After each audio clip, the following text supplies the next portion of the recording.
பார்த்திபன் கனவு முதல் பாகம் இரண்டாம் தலைப்பு ராஜகுடும்பம். பொன்னன் போன பிறகு வள்ளி வீட்டு காரியங்களை பார்க்கத் தொடங்கினாள். குடிசையை மெழுகி சுத்தம் செய்தாள். மரத்தடியில் கட்டியிருந்த எரும மாட்டை கறந்து கொண்டு வந்தாள். பிறகு காவேரியில் மரக்கிளைகள் தாழ்ந்திருந்த ஓரிடத்தில் இறங்கி குளித்துவிட்டு வந்தாள். சேலை மாற்றிக்கொண்ட பிறகு மறுபடியும் அடுப்பு மூட்டி சமையல் செய்யத் தொடங்கினாள். ஆனால் அவளுடைய மனது என்னமோ பரபரவென்று அலைந்து கொண்டிருந்தது. அடிக்கடி குடிசை வாசலுக்கு வந்து தன்னுடைய கரிய பெரிய கண்களை சுழற்றி நாலாபுறமும் பார்த்துவிட்டு உள்ளே போனாள். ஏதோ விசேஷ சம்பவங்கள் நடக்கப் போகின்றன என்று ஆவலுடன் எதிர்பார்த்தவளாய் தோன்றினாள். அவள் எதிர்பார்த்தது வீண் போகவில்லை. சற்று நேரத்திற்கெல்லாம் உறையூர் பக்கத்திலிருந்து 10-15 குதிரை வீரர்கள் வந்தார்கள். அவர்களுக்கு மத்தியில் அழகாக அலங்கரிக்கப்பட்ட 2 வெள்ளை புறவிகளும் ஒரு தந்த பல்லக்கும் வந்தன. அந்த வெண் புறவிகளின் மேல் யாரும் வீற்றிருக்கவில்லை. பல்லக்கும் வெறுமையாகவே இருந்தது. திடகாத்திர தேகிகளான 8 பேர் பல்லக்கை சுமந்து கொண்டு வந்தார்கள். எல்லாரும் தோணித்துறைக்கு சற்று தூரத்தில் வந்து நின்றார்கள். பல்லக்கு கீழே இறக்கப்பட்டது. குதிரை மீதிருந்தவர் கீழே இறங்கி குதிரைகளை மரங்களில் கட்டினார்கள் அனைவரும். இதையெல்லாம் குடிசை வாசலில் நின்று வள்ளி கண்கொட்டாமல் பார்த்து கொண்டிருந்தாள். அவள் அப்படி நிற்பதை பார்த்த வீரர்களில் ஒருவன், "அண்ணே, வள்ளியிடம் தண்ணீர் வாங்கி குடித்துவிட்டு வரலாம் வாருங்கள்" என்றான். "அடடே வேலப்பா, காவேரி நிறைய தண்ணீர் போகிறது, வள்ளியிடம் என்னத்திற்காக தண்ணீர் கேட்கப் போகிறாய்?" என்றான் மற்றவன். "இருந்தாலும் வள்ளியின் கையால் தண்ணீர் குடிப்பது போல் ஆகுமா அண்ணே?" இப்படி பேசிக்கொண்டு இருவரும் குடிசை அருகில் வந்து சேர்ந்தார்கள். "வள்ளி, கொஞ்சம் தாகத்துக்கு தண்ணீர் தருகிறாயா?" என்று வேலப்பன் கேட்டான். வள்ளி உள்ளே விரைவாக சென்று சட்டியில் மோர் எடுத்து கொண்டு வந்து 2 பேருக்கும் கொடுத்தாள். அவர்கள் குடிக்கும் போதே, "மகாராஜா இன்றைக்கு உறையூருக்கு போகிறாராமே, ஏன் இவ்வளவு அவசரம்? இந்த மாதமெல்லாம் அவர் வசந்த மாளிகையில் இருப்பதுதானே வழக்கம்" என்று கேட்டாள். "எங்களை ஏன் கேட்கிறாய் வள்ளி? உன்னுடைய புருஷனை கேட்கறது தானே. படகோட்டி பொன்னனுக்கு தெரியாத ராஜ ரகசியம் என்ன இருக்கிறது?" என்றான் வேலப்பன். காலையில் சாப்பிட உட்கார்ந்தார். அதற்குள் அவசரமாய் ஆள் வந்து மகாராஜாவுக்கு செய்தி கொண்டு போக வேண்டும் என்று சொல்லவே எழுந்து போயிட்டார். சரியாக சாப்பிடக்கூட இல்லையே என்றாள் வள்ளி. "பாரப்பா, புருஷன் பேரில் உள்ள கரிசனத்தை. பெஞ்சாதி என்றால் இப்படியல்லவா இருக்க வேணும்" என்றான் வேலப்பன். வள்ளியின் கன்னங்களில் வெட்கத்தால் சுழிந்தன. "சரிதான் போங்கள், பரிகாசம் போதும்" என்றாள் வள்ளி. "இல்ல வள்ளி, இந்த மாதிரி பரிகாசமெல்லாம் இன்னும் எத்தனை நாளைக்கு செய்ய போகிறோம்" என்றான் வேலப்பன். "ஏன் இப்படியெல்லாம் பேசுகிறீங்க? என்ன சமாசாரம் என்று தான் சொல்லுங்களேன்" என்றாள் வள்ளி. "பெரிய யுத்தம் வரப்போகிறதே, தெரியாதா உனக்கு?" "ஆமாம், யுத்தம் யுத்தம் என்றுதான் பேச்சு நடக்கிறது. ஆனால் என்னத்துக்காக யுத்தம் என்றுதான் தெரியவில்லை. 4-5 வருஷமாய் நமது மகாராஜா காஞ்சி நரசிம்மவர்ம சக்கரவர்த்தி கப்பம் கட்டவில்லை. வடக்கே படையெடுத்து போயிருந்த சக்கரவர்த்தி திரும்பி வந்து விட்டாராம். நமது மகாராஜா 4 வருஷமாக கப்பம் கட்டாததற்கு முகாந்திரம் கேட்பதற்காக தூதர்களை அனுப்பியிருக்கிறாராம். அவர்கள் இன்னைக்கு வந்து சேர்வார்களாம் என்றான் வேலப்பன். "இதற்காக யுத்தம் ஏன் வர வேண்டும்? 4 வருஷத்துக்கு கப்பத்தையும் சேர்த்து கொடுத்து விட்டால் போகிறது" என்றாள் வள்ளி. "அதுதான் நம்முடைய மகாராஜாவுக்கு இஷ்டமில்லை. முன்வைத்த காலை பின் வைக்க முடியாது" என்றார்.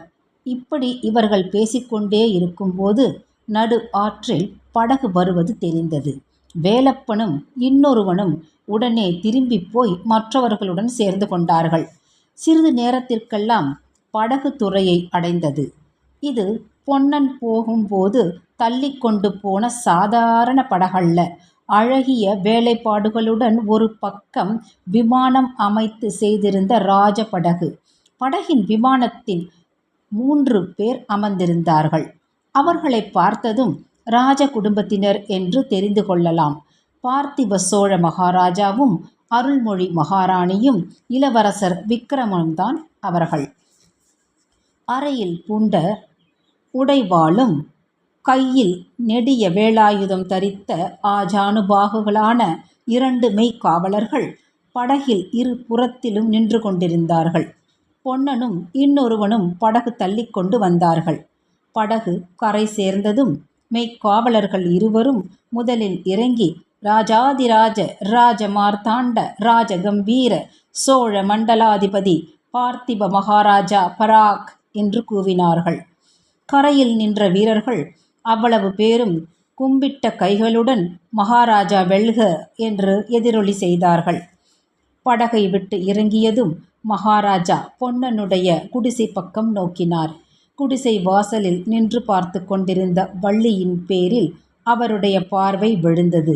உடனே கையினால் சமிக்சை செய்து அழைத்தார். வள்ளி விரைவாக ஓடி வந்து தன்னலிட்டாள். மகாராஜா எழுந்திருக்க சொன்னவுடன் எழுந்து பொன்னனுக்கு பின்னால் அடக்க ஒடுக்கத்துடன் நின்றாள். வள்ளி, உன்னை பொன்னன் நன்றாக பார்த்து கொள்கிறானா என்று மகாராஜா கேட்டார். வள்ளி தலையை குனிந்து கொண்டு புன்னகை செய்தாள். பதில் சொல்ல அவளுக்கு நா எழவில்லை. அப்போது மகாராணி, அவளை அப்படி நீங்கள் கேட்டிருக்கக்கூடாது. பொன்னனை நீ நன்றாக பார்த்து கொள்கிறாயா என்று கேட்டால் பதில் சொல்லுவாள் என்றாள். மகாராஜா சிரித்துவிட்டு, வள்ளி, மகாராணி சொன்னது காதில் விழுந்ததா? பொன்னனை ஜாக்கிரதையாக பார்த்துக்கொள். அத்தண்டை இத்தண்ட போக விடாத. உன்னை வெள்ளத்திலிருந்து கரை சேர்த்தது போல இன்னும் யாரையாவது கொண்டு வந்து கரை சேர்த்து வைக்கப் போகிறான் என்றான். வள்ளிக்கு வெட்கம் ஒரு பக்கமும் சந்தோஷம் ஒரு பக்கமும் பிடுங்கி தின்றன. தேகம் 100 கோணலாக வளைந்தது. ஆனால் பொன்னனோ இந்த ஹாஸ்ய பேச்சை கவனித்ததாகவே தெரியவில்லை. அவன் 2 கரங்களையும் கூப்பி, மகாராஜா, ஒரு வரம் கொடுக்க வேணும். யுத்தத்துக்கு மகாராஜா போகும்போது அடிமையையும் அழைத்து போகணும் என்றான். மகாராஜா சற்று நிதானித்தார். பிறகு சொன்னார், பொன்னா, உன்னுடைய மனது எனக்கு தெரியும். ஆனாலும் நீ கேட்ட வரத்தை கொடுக்க முடியாது. நீ இங்கேதான் இருக்க வேண்டும். போர்க்களத்திலிருந்து நான் திரும்பி வராவிட்டால் இளவரசருக்கு நீந்த கற்றுக் கொடுக்கும் பொறுப்பை உன்னிடம் ஒப்புவிக்கிறேன். தெரிகிறதா என்றார். இதை கேட்டதும் பொன்னன், வள்ளி இருவருடைய கண்களிலும் நீர் ததும்பிற்று. மகாராணி அருள்மொழி தேவி ஒரு நெடிய பெருமூச்சு விட்டாள். அவளுடைய உள்ளத்தில் என்னென்ன சிந்தனைகள் கொந்தளித்து எழுந்தனவோ யார் கண்டது? மகாராஜாவும் பரிவாரங்களும் வெகு தூரம் போன பிறகுதான் வள்ளி பழைய வள்ளி ஆனாள். அப்போது பொன்னனை பார்த்து, பார்த்தாயா மகாராஜா என்ன சொன்னார்கள்? என்னை கேட்காமல் அத்தாண்ட இத்தாண்ட போகக்கூடாது தெரியுமா என்றாள். அப்படியானால் இப்போதே கேட்டுவிடுகிறேன் வள்ளி. இன்று மத்தியானம் நான் உறையூர் போக வேண்டும் என்றான் பொன்னன். உறையூரிலே என்ன என்று வள்ளி கேட்டாள். இன்றைக்கு பெரிய விசேஷமெல்லாம் நடக்கப் போகிறது. காஞ்சியிலிருந்து கப்பம் கேட்பதற்காக தூதர்கள் வரப்போகிறார்களாம். மகாராஜா முடியாது என்று சொல்லப் போகிறாராம். நான் கட்டாயம் போக வேணும் என்றான் பொன்னன். அப்போது வள்ளி 2 கரங்களையும் குவித்து கொண்டு குரலை பொன்னன் குரல் போல் மாற்றிக்கொண்டாள். மகாராஜா, எனக்கு ஒரு வரம் கொடுக்கணும். மகாராஜா யுத்தத்துக்கு போனால் அடிமையையும் அழைத்து போக வேணும் என்றாள் பொன்னனை போல். செப்போ, இப்படி நீ பரிகாசம் செய்தாயிருந்தால் நான் போகவே இல்லை என்றான் பொன்னன். இந்த உறுதியுடனேயே பொன்னன் சாவகாசமாக காவேரி ஆற்றில் இறங்கி நீந்தி கும்மாளம் போட்டு கொண்டிருந்தான். ஆனால் கொஞ்ச நேரத்துக்கெல்லாம் டக் டக் டக் டக் என்ற குதிரைகளின் குளம்பு சத்தம் கேட்டதும் அவனுக்கு சொல்ல முடியாத பரபரப்பு உண்டாயிற்று. கரையேறி ஓடி வந்து பார்த்தான். வள்ளியும் குடிசைக்குள்ளிருந்து வெளியே ஓடி வந்தாள்.